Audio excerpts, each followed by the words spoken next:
Nepali television हेरिरहनुभएका सम्पूर्ण दर्शक वृन्दहरूमा यो योगी मधुसूदनको तर्फबाट नमन गर्न चाहन्छु। हामीले चर्चा गर्दै आइरहेका थियौं अन्तरङ्ग जगतको त्यो वृत्ति र त्यसले पार्ने प्रभाव र अनेक प्रकारका त्यहाँ भ्रान्तिहरू, दिग्भ्रमितहरू, अलमलहरू, असमञ्जस्यहरू, अशान्तहरू अर्थात् उल्झनहरू आदि इत्यादिको बारेमा हाम्रो त्यो चित्त वृत्ति र त्यो अन्तस्करणमा रहेका भावहरूको कति ठुलो प्रभाव छ र त्यसले हाम्रो जीवनमा कतिको प्रभाव पार्दो रहेछ। र जबसम्म त्यतापट्टि हाम्रो ध्यान जाँदैन, जबसम्म हाम्रो त्यतापट्टि जिज्ञासा हुँदैन, त्यसलाई बोध गर्न सक्दैनौँ, तबसम्म हाम्रो जीवन एउटा उल्झनमा रहने र त्यो उल्झनबाट जीवनलाई अस्तव्यस्त आदि इत्यादि हात लाग्ने र मन सदैव अशान्त रहिरहने, त्यो अशान्तले गर्दाखेरि मन अस्थिरता रहिरहने र अनेक प्रकारका भ्रान्तिहरू मनमा रहिरहने, दुविधाहरू रहिरहने, यस्ता प्रकारका वृत्तिहरूबाट हामी ती पल पल प्रताडित भइरहेका छौँ र यस्ता वृत्तिहरूले हामीलाई ती त्यो दुःखको अनुभूति गराइदिरहेको छ। यस्ता दुःखबाट अब हामी अत्यन्तै अशान्त हुन पुगेका छौँ, अत्यन्तै आक्रोशित हुन पुग्छौँ र कहिलेकाहीँ रिस राग दोष अनायासै हाम्रो जीवनमा आउँछ र त्यस्तै प्रकारका अभिव्यक्तिहरू, त्यस्तै प्रकारका आचरणहरू, त्यस्तै प्रकारका कर्म संस्कार आदिहरू अनायास हामी गर्न पुग्छौँ। किन त्यसो हुन्छ त भन्दाखेरि त्यो मन त्यो सुखको खोजीमा छ, त्यो शान्तिको खोजीमा छ, त्यो आनन्दको खोजीमा छ यो मन। तर यही मन अनेक प्रकारका सम्भव र असम्भव अनेक प्रकारका ती विचारहरू,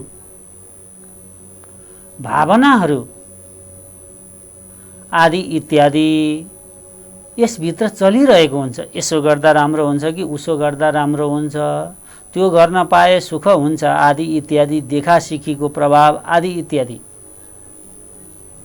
यस्तो प्रकारले जब हाम्रो जीवन व्यतीत हुन्छ तब जीवनमा त्यो दुःखै दुःखको अनुभूत गराइदिरहेको हुन्छ। यस्तो प्रकारको यो परिदृश्य छ र त्यो कहाँमा छ भन्दाखेरि हामी भित्रै त्यो अन्तस्करण अर्थात् वृत्ति भावहरू, जब त्यसलाई हामीले साधनाद्वारा अर्थात् ज्ञानद्वारा त्यसलाई बुझ्दैनौँ अर्थात् त्यसलाई संयमित गर्न सक्दैनौँ, तबसम्म हाम्रो जीवन उल्झन अत्यन्तै दुःखको बोध, अभावको बोध, अभावै अभाव र आलस्यताहरूले हाम्रो जीवनमा घेरिदिन्छ। यस्तो प्रकारको यो परिदृश्य छ, यस्तो प्रकारको घटनाहरू हुन्छ हाम्रो जीवनमा, यस्तो प्रकारको परिबन्धहरू हाम्रो जीवनमा आइलाग्छ, यस्ता किसिमका परिस्थितिहरू हाम्रो जीवनमा आइलाग्छ।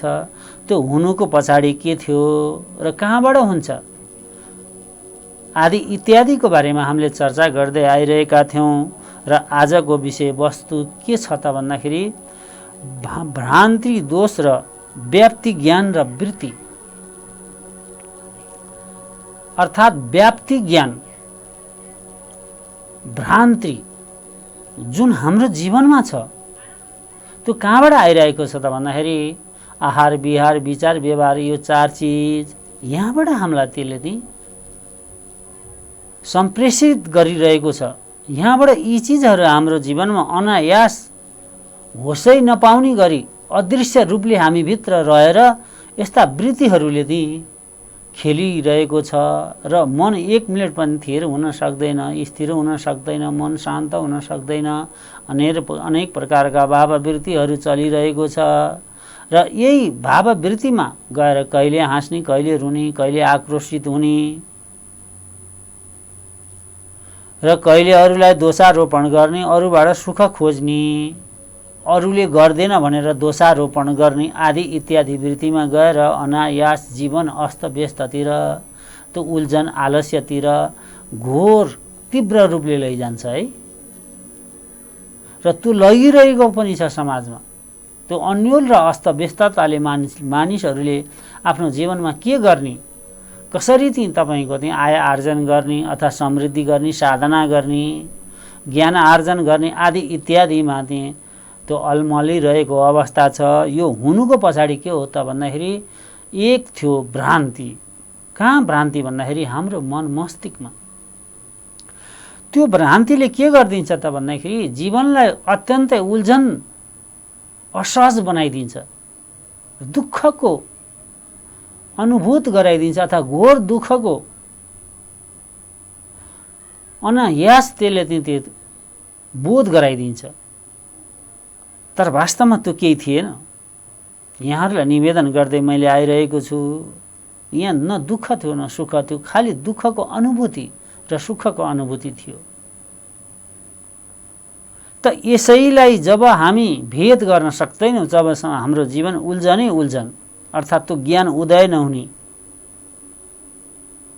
र मन थिर नहुने, मन अशान्त रहिरहने, अनेक प्रकारका सृजनशील र खोज अनुसन्धान गर्नुको सट्टा देखासिखीमा कर्महरू आकर्षित हुने, यस्तो प्रकारका परिदृश्यहरू छन्।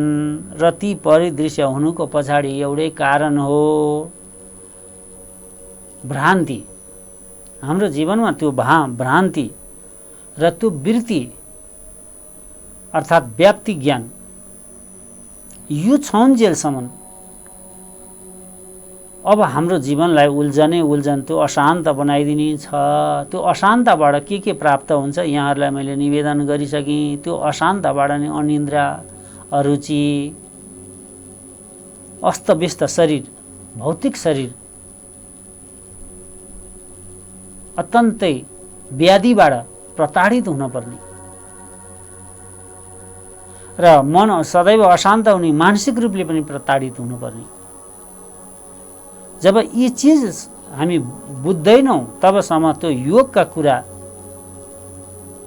र योग साधनाका कुराहरू त्यसलाई हामीले पूर्ण रूपले बुझ्न सक्दैनौँ। यस्तो प्रकारको यो परिस्थितिहरू छ। अब त्यो भ्रान्ति दर्शनमा के भन्नुहुन्छ त? योग दर्शनमा पतञ्जलि भने प्रत्याख्यानुमानगामा प्रमाणानि समाधिपाद तपाईको 7औं श्लोक। यथार्थ ज्ञान करण नै प्रमाण भनिन्छ। अर्थात् जब तपाईको यथार्थमा जुन सत्य छ यदि त्यसको अभावमा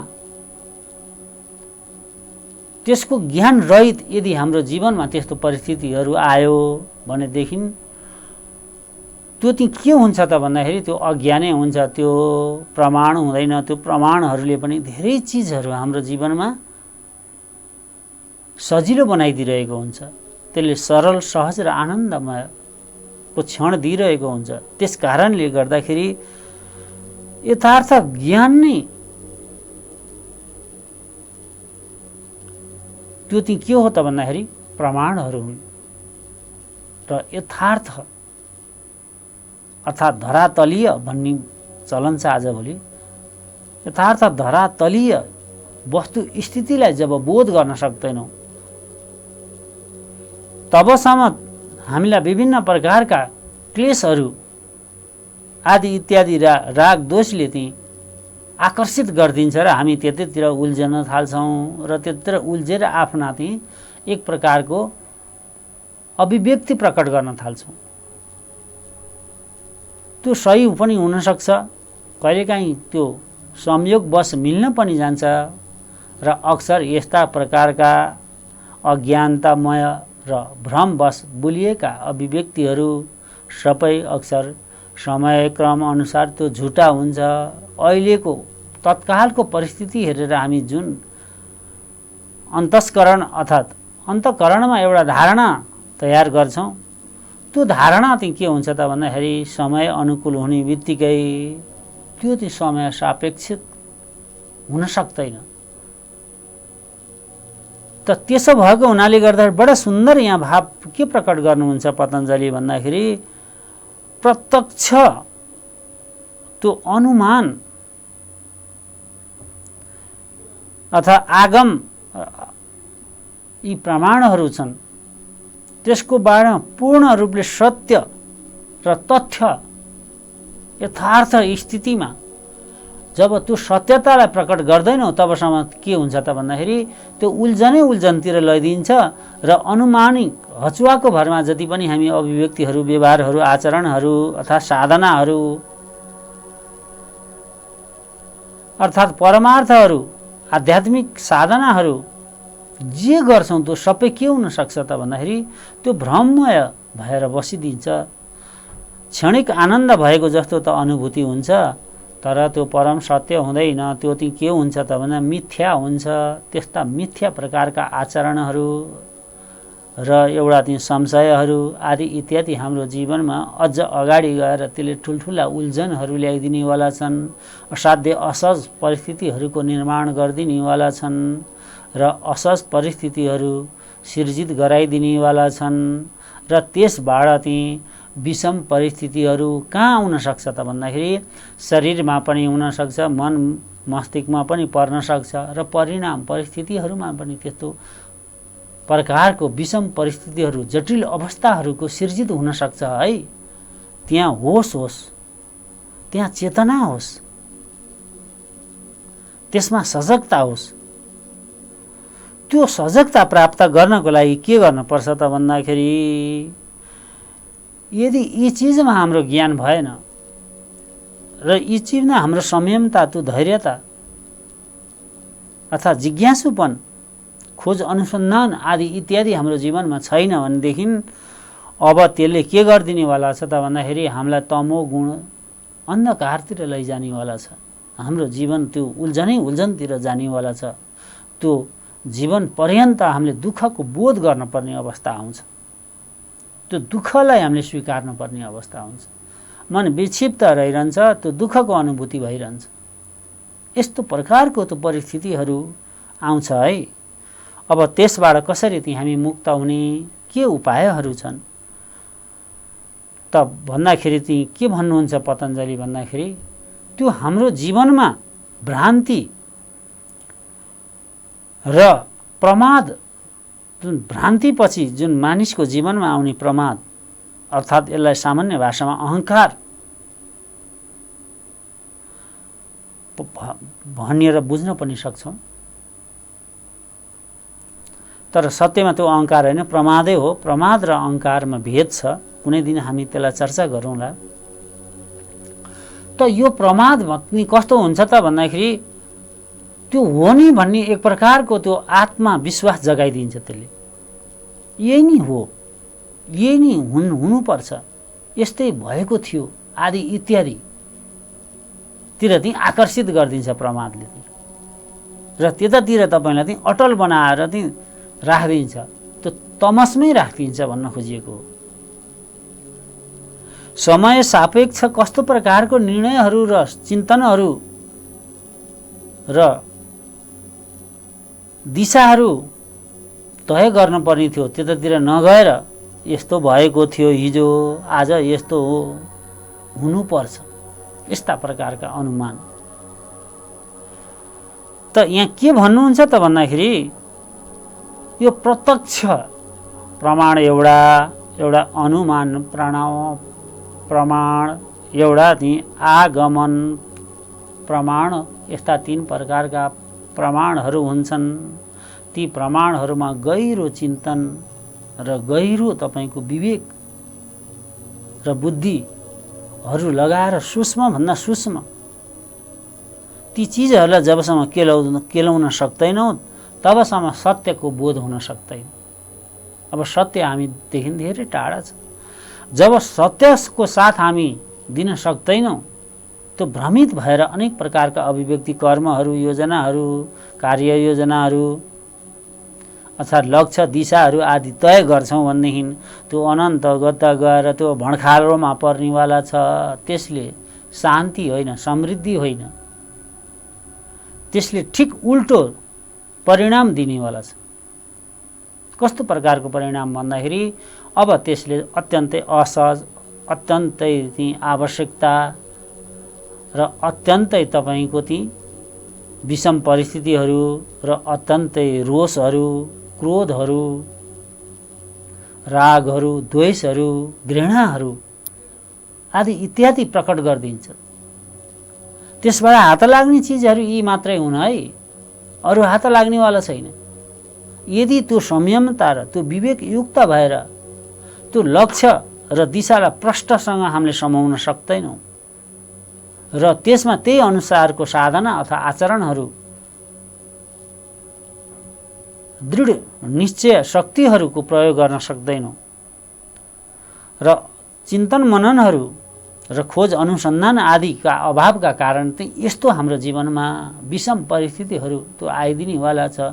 त्यस्तो विषम परिस्थिति यदि हाम्रो जीवनमा आयो भने त्यसले अत्यन्तै दुःखै दुःख मात्रै दिनेवाला छ। बडा सुन्दर भाव छ, बडा रोचक छ, कति सान्दर्भिक छ आज पनि यी चिजहरू। त यस्तो प्रकारका परिदृश्यहरू र परिघटनाहरू अब हामीसँग घट्नेवाला छन्।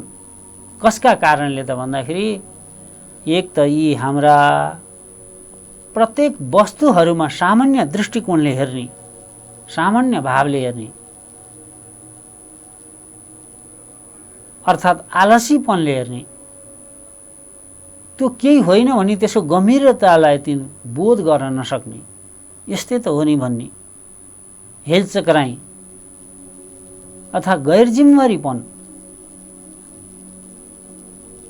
आदि इत्यादिबाट यस्ता प्रकारका परिदृश्य, परिघटनाहरू, परिस्थितिहरू उत्पन्न हुनेवाला छन् र त्यसलाई ती समयमा सचेत र शुद्ध चैतन्य चेतनायुक्त भएर हामी त्यसलाई त्यसको गम्भीरताबारे र त्यसको परिणामको बारेमा गहन रूपले छलफल, चिन्तन, मनन आदि गर्दैनौँ भनेदेखि अब हाम्रा कर्महरू, हाम्रा सोचहरू, चिन्तनहरू ती अत्यन्तै पीडादायक बन्नेवाला छन्। त्यो आशा त जगाइदिन्छ तर त्यो परिपूर्ति हुनेवाला छैन। अब त्यसबाट चाहिँ के हुन्छ त भने परिस्थिति र माहौल नि विक्षिप्तता हुन पुग्छ, असाध्यै अशान्तमय बन्न पुग्छ। त्यो हुनुको पछाडि के थियो त भन्दाखेरि यस्ता प्रकारका कर्मवृत्ति र यस्ता प्रकारका साधनाहरू हाम्रो जीवनमा थिएन। कुहिरोमा हराएको काग जसरी जीवनमा ती अनुमानित रूपले जब हाम्रा धारणाहरू बनाउन थाल्यौँ, कुनै अभ्यास, एक्सर्साइज नभई त्यतिकै हजुवा तारले हाम्रा जीवनमा सोच, चिन्तनहरू, योजनाहरू बनाउन थाल्यौँ भनेदेखि अब त्यो त्यस्तो प्रकारको घातक हुँदो रहेछ। परिणाममा आउँदाखेरि बडा सुन्दर प्रसङ्ग छ। त के भन्नुहुन्छ त पतञ्जलि भन्दाखेरि त्यो भ्रान्ति दोषको निम्न कारणहरू हुन्छन्। एक विषय दोष, दोस्रो इन्द्रिय दोष, तेस्रो ती मनोदोष। यो तीन प्रकारको विभक्त भएर बसेको छ। विषय दोष जस्तो चाहिँ के छ भने कुनै पनि विषयहरू हाम्रा सामुन्ने आए, पदार्थहरू आए, परिदृश्यहरू आए अथवा घटना परिघटनाहरू आए, त्यसलाई हाम्रो त्यहाँ आँखाले हेऱ्यो र एउटा धारणा हचुवाको भरमा बनाउन थाल्यौँ।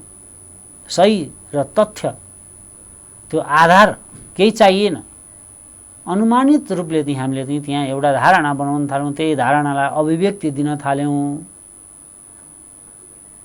यस्तो प्रकारको जुन भ्रममय, जुन भ्रान्ति छ त्यसले हाम्रो जीवनमा नै अस्तव्यस्त ल्याउने छ भन्दाखेरि अरू सिङ्गो समाजलाई नै अस्तव्यस्त गराइदिनेछ। यस्तो प्रकारको यसो शक्ति हुन्छ है। यो शक्तिको बारेमा हामीले बोध गर्नुपर्छ। सामान्य कुरो छैन। जीवन हेर्नुहोस्, सजिलो पनि छ, जीवन त्यत्तिकै जटिल पनि छ। जीवनमा जब हाम्रो चाहिँ विवेकयुक्त भएर हामीले खोज अनुसन्धान संयमितता, त्यो शान्तपना हामी धारणा गर्न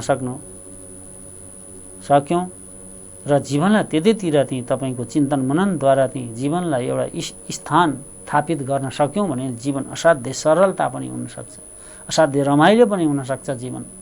जीवनका त्यो सुन्दर अनुभूतिहरू, भन्दा सुन्दर क्षणहरू पनि हामी प्राप्त गर्न सक्छौँ। जीवन यस्तो उमङ्ग उत्सवै उत्सव जस्तो रमाइलो ती क्षणहरू पनि प्राप्त हामी गर्न सक्छौँ। यदि यस्ता चिजमा हेक्का हामी दिन सकेनौँ, यस्ता चिजमा हामीले विवेकयुक्त भएर त्यसलाई ती सही डिसिजन, सही निर्णयहरू गर्न सकेनौँ भनेदेखि जीवन अब उल्झनमा गएर अत्यन्तै तनाव र अभावको परिस्थितिहरू सिर्जना हुनेछ। कति सुन्दर, कति सुन्दर गहिराई छ यसमा। यी चिज प्रत्येक जसले मेरा यी बाणी सुनिरहनु भएको छ, ध्यानपूर्वक यसलाई गम्भीरताका पूर्वक लिने कोसिस गरिदिनु भयो भने मैले यहाँ बोलेको सार्थकता हुने थियो। त यस्तो प्रकारको छ। त्यसै गरी दोस्रोमा के छ त भन्दा इन्द्रिय दोष छ। अब कहिलेकाहीँ के छ त भन्दाखेरि पदार्थ हेरेर एउटा धारणा बनायौँ, कहिलेकाहीँ आँखाले देखेको कुरो पनि सही सत्य हुन सक्दैन है भन्न खोजेको। आँखाले जे सामने देख्यो र त्यो पनि के छ त भन्दाखेरि त्यो इन्द्रियहरूमाथि विषम परिस्थिति भएको कारणले कालोलाई सेतो, सेतोलाई निलो, हरियो आदि इत्यादि देखिने, अर्थात् जुन दृश्य देखेको त्यो सत्य नभएर त्यो सत्यमा यथार्थभन्दा फरक हुने, यस्ता प्रकारका घटनाहरू पनि जीवनमा आइपर्छ। त्यतातिर पनि बडा सजग हुनुपर्छ है भन्नुभयो। अर्को चाहिँ मनोदोष भन्नुभयो। अस्थिर मनस्थिति, सदैव अस्थिर मनस्थिति, यसैलाई भनियो वृत्ति, अर्थात् मनोदोष वृत्ति। अनेक प्रकारका भाववृत्तिहरू, अनेक प्रकारका ती तपाईँको ती परिकल्पना कल्पनाहरू र अनेक प्रकारका अनुमानहरू र अनेक प्रकारका रिस राग द्वेष आदि इत्यादिहरू, चर्चा निन्दा हिंसादि कर्महरू तिर जुन मानिसको वृत्तिहरू आकर्षित छन् र त्यसले पनि के गरिदिन्छ त भन्दाखेरि त्यो अस्थिर मनस्थिति र त्यो अशान्त बनाइदिन्छ र त्यसले दुःखको बोध गरिदिन्छ। बडा सुन्दर छ, बडा गहिराई छ यो जीवनमा। हेर्नुहोस् त कति सान्दर्भिक छ। यी चिजहरूलाई जब चाहिँ हामी बोध गर्न सक्दैनौँ तबसम्म के हुन्छ त भन्दाखेरि हाम्रो जीवनमा त्यो ज्ञान उदय हुनेवाला छैन, अर्थात् त्यो प्रष्ट लक्ष्यहरू र संयमित शान्त त्यो आनन्दको क्षणहरू हामीले प्राप्त गर्न सक्दैनौँ। त्यसबाट कोसौँ टाढा हुन्छौँ र त्यसबाट विमुख हुन्छौँ र यस्तैमा जीवन चाहिँ अनेक प्रकारका उल्झनमा व्यतीत भइरहेका हुन्छन्। फेरि पनि मानिसहरूलाई सोद्धाखेरि सन्चै हुनुहुन्छ, सन्चै, आराम हुनुहुन्छ, आराम, शान्ति छ नि, शान्ति छ आदि इत्यादि अभिव्यक्ति प्रकट गरिरहेका हुन्छन्। यस्तो प्रकारका परिदृश्यहरू, घटनाहरू यत्र तत्र समाजमा भेटिन्छ। र अब के भन्नुहुन्छ त भन्दाखेरि नकारात्मक वृत्ति, जसरी यसका पनि ती के छ भने पूर्ववत, शेषवत र सामान्य त्यो दृष्ट, यसलाई यसरी भनौँ देखेर कार्यपछिको बन्नेको धारणाहरू र हल्का रूपले हरेक चिजलाई लिने त्यो बानी आदत, हरेक विषयलाई हल्का रूपले र सङ्कीर्ण र स्वार्थका बसमा परेर व्यक्तिगत लाभमा चुर्लुममा जब डुबिन्छ भनेदेखि आफ्ना हित हुन्छ गम्भीरसँग लिने, आफ्नो हित हुँदैन हरेक चिजलाई हल्का रूपले ती हेरिदिने। यस्तो प्रकारको संस्कार आदि जुन वृत्तिहरू, कर्महरू, अर्थात् त्यसका सोच चिन्तनहरू जुन महापुरुषहरूमा त्यहाँ आकर्षित हुन्छ, अर्थात् जुन व्यक्तिमा आकर्षित हुन्छ भनेदेखि अब त्यस्ता व्यक्तिहरूबाट यो समाजमा आफ्नो जीवनमा त केही गर्न सकेन र यतातिर पनि केही गर्न सक्नेवाला छैन, आफ्नो जीवन र दर्शनलाई पनि प्रष्ट छैन भनेदेखि अब त्यस्ता अज्ञान व्यक्तिहरूबाट कसैले अपेक्षा लिन्छ भने त्योभन्दा मूर्खता यो संसारमा के हुन सक्छ। बडा सुन्दर। र फेरि के भन्नुहुन्छ त भने विपर्ययो मिथ्या ज्ञान मत द्रुप प्रतिष्ठायम,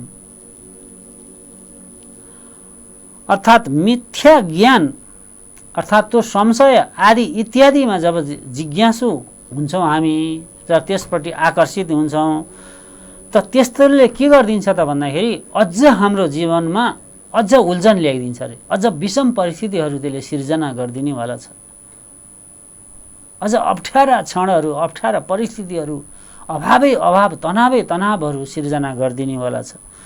त त्यस्तो मिथ्या ज्ञान कहाँबाट आइरहेको छ त भन्दाखेरि त्यो जीवनमा भएको अविद्या, अस्मिता, राग, द्वेष, अभिनिवेश, यी 5 प्रकारको जुन क्लेश कर्महरू अथवा क्लेश मनोवृत्तिहरू हाम्रो अन्तस्करणमा छ त्यसले चाहिँ निकै ठुलो चाहिँ भूमिका खेलेको हुन्छ र त्यसबाट चाहिँ मुक्त हुनु चाहिँ के हो त भन्दाखेरि विपर्ययो, त्यसबाट मुक्त हो, विपर्यक, त्यसबाट चाहिँ ती चिजलाई हटाइदेऊ जीवनबाट, ती चिजहरू नराख र तथ्य र सत्यको आधारमा त्यो सत्यको मार्ग समात, त्यही सत्यको मार्गबाट तिम्रो सबै काम बन्नेवाला छन् र तिम्रो जीवन पनि धन्य हुनेछ र तिमीले समाजमा एउटा राम्रो परिणाम योगदान दिन सक्नेवाला छौ र तिमी जन्मिएको सार्थकता त्यसले पाउनेवाला छ।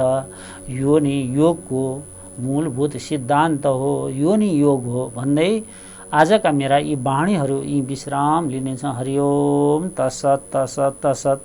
सर्वे भवन्तु सुखिनः, सर्वे सन्तु निरामय, सर्वे भद्राणि पश्यन्तु, मा कश्चित् दुःखभाग् भवेत्। असतो मा सद्गमयः, तमसो मा ज्योतिर्गमयः, मृत्युर्मामृतं गमयः। ओम शांति शांति शांति।